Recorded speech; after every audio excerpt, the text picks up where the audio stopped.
Paul Williams' resume is ridiculous. Insane. You can't even cover it all. Well, let's just talk about music for a second. Remember Old Fashioned Love Song?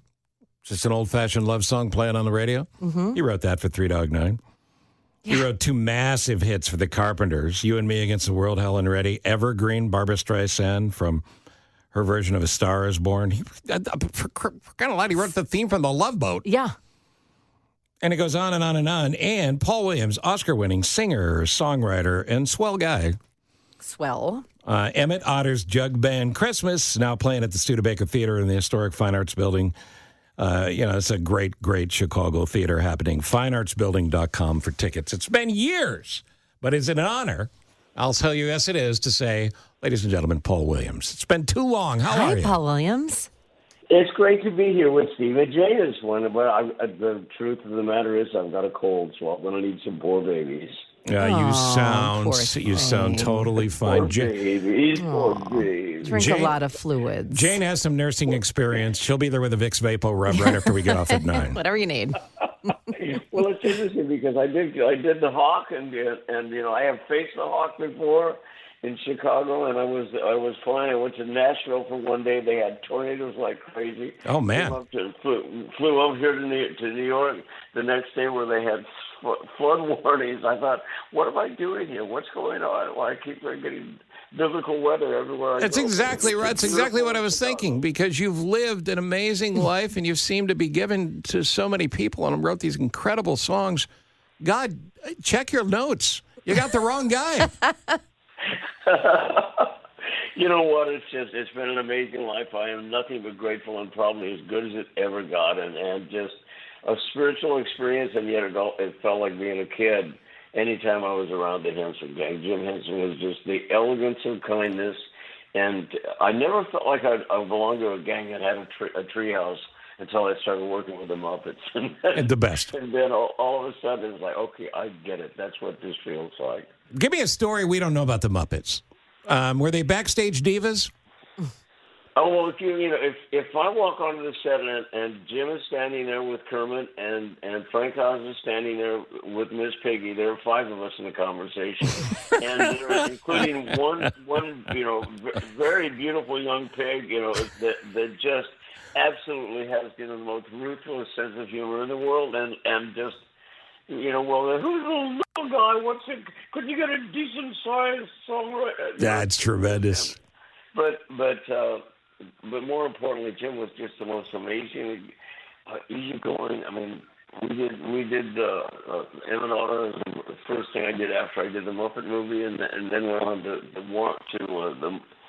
Emmet, Otter, the Muppet movie, and then after it passed, the Muppet with his son, and sure.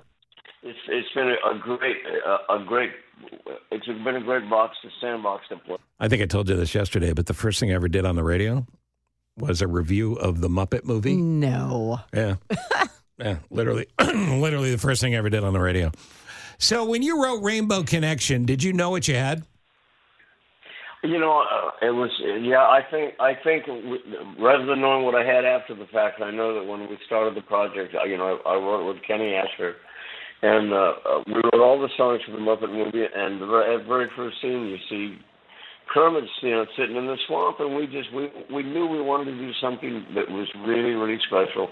This was his "I Am" song, and the song that we looked at and said, okay, this is as good as it gets. How do we do that? Was it "When You Wish Upon a Star" in Pinocchio? When Jiminy Cricket climbs up in a window, takes his hat off, and sings "When You Wish Upon a Star." If your heart doesn't open up, there's something wrong with you. So right. We sat and tried to write something that. And just, a 30-second story is that we wrote ourselves into the worst corner ever with the opening lines. Why are there so many songs about rainbows? And what's on the other side? Rainbows are visions, only illusions. Rainbows have nothing to hide. And we were like, oh, God, no, look what we've done. Yeah. We just denied any magic in there. But what we did that was really smart then, or the gift we were given, is then we went, so we've been told, and some choose to believe it, which takes Jim away from the podium. He's not a professor preaching to the audience. he sits down in the audience with the audience and marvels at rainbows and all of the spiritual mysticism therein. And thank you for giving me all those memories with that song and all that music, because I grew up on it. I listened to it. It was on high rotation in my purple bedroom, and I love it so much, and I'm reliving that right now. And I have to think about, meeting Jim Henson, working with him, and even all the other collaborations that you did. Back then, there was no social media where you just post something that I'm singing and I wrote this, and there was no YouTube where you could become a star. You had to get out there. You had to meet people. You had to shake hands. You had to be in the right place at the right time. Play the clubs, then tour. How did you then connect with Jim Henson? The great thing about what we do is, and I think it would probably apply to all three of us, is that we don't have to give up our playing cards to do what we do for a living. So, like the two of you, individually or collectively can walk in a room and go, "Oh my God, there's so and so," and feel that real kind of a fan thing. Yep. I always like that about Jim Henson. Like on the road with my band, the one thing that was a constant was Sesame Street. I mean, Sesame Street taught us which fork to use. Yeah.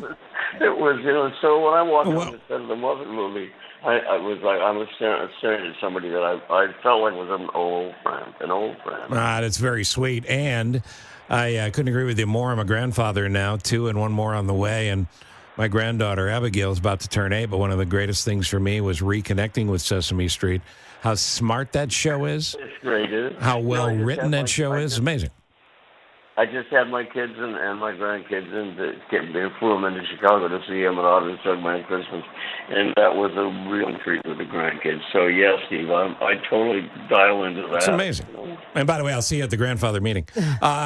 Before I run out of time with Paul, Tom is 30 years old, and I know you know this, but every generation loves you, and Tom loves you, and he wanted desperately to make sure you could be on the show, so we thank you for that. But Tom, do you have an uncomfortable question? Because I know how uncomfortable you get talking to stars. I don't know if it's uncomfortable, but obviously, Paul, everyone knows your music, but you also had a great on-screen career. You're in Smokey and the Bandit. You're in Phantom of the Paradise, which is an underseen gem. But I wanted to ask you about Battle for the Planet of the Apes. You play one of the apes. Yeah. Do you still have the mask? I don't have the mask, but I have to tell you, I used my screensaver on my iPhone as a shot of me on the Tonight Show when I went directly from the set of Battle for the Planet of the Apes as Virgil the orangutan, and walked out and said, "Here's the rainy day." So Carson asked me, "This is for a movie?" And I said, "No, this is 6 months of nothing but banana daiquiris."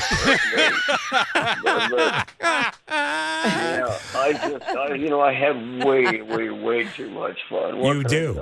Exactly. Jane, last word. And Paul, I had the biggest privilege ever. I got to go on stage and interview actor Andy Mientus, puppeteer Dave Stevens, and Yancey Woodchuck just last week at the Studebaker Theater. They are in Emmet Otter's jug band show, Christmas. Yeah. They just said working with you was the most phenomenal experience of their life. And it was so wonderful to hear these actors just talking about you and loving being part of this show. It's so mutual, and I know about that. I know, and I saw that footage, and it's just, first of all, we really appreciate the support, because for a lot of people, Emmet Otter's Jug Band Christmas is like a family tradition. There's a lot of people that don't know it. If you're of a certain age. So, like with the generations, I try to click in and find out what exactly are you. The nice thing about my career, incidentally, has been that, like the stuff that Tom just mentioned, that although some of those, like Phantom of the Paradise, they were just basically ignored in this country and all. But in France, it was huge, and so 2 guys that became Daft Punk, saw it 20 times, and we wind up on stage with the Grammy for Album of the Year. So. It's interesting that for me, the public, I just cannot use the word fans. I have to use the word friends, and not only that, they're advocates, and they took these things that I worked on that nobody paid any attention to and kept them alive long enough for them to produce more original works. So it's.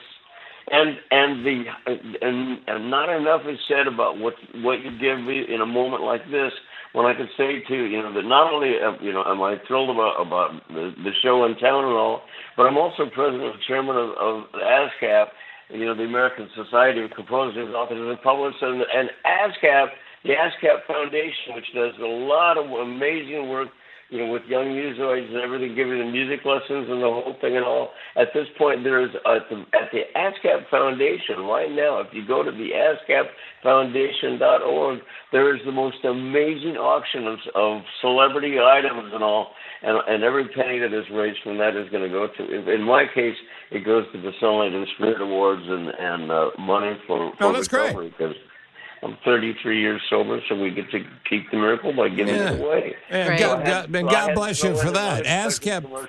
You're going to bill me for the commercial? No. ASCAPFoundation.org, and you will be pleased to hear my brother is visiting. He celebrates 20 years sober on New Year's Day. So, oh, my God, that's fantastic. Well, he and our family then. That's exactly right. God bless you. God bless you. Stay healthy, my friend, and thank you for doing this. Thank you, Paul. Very kind. Thanks, guys. Merry Christmas. All right, Merry all the Christmas. best to you. And again, that is Emmet Otter's Jug Band Christmas, now playing Studebaker Theater in the historic Fine Arts Building, fineartsbuilding.com. Click on the Studebaker page and you're good to go. It's a great theater. Very cool. And bring your own jug.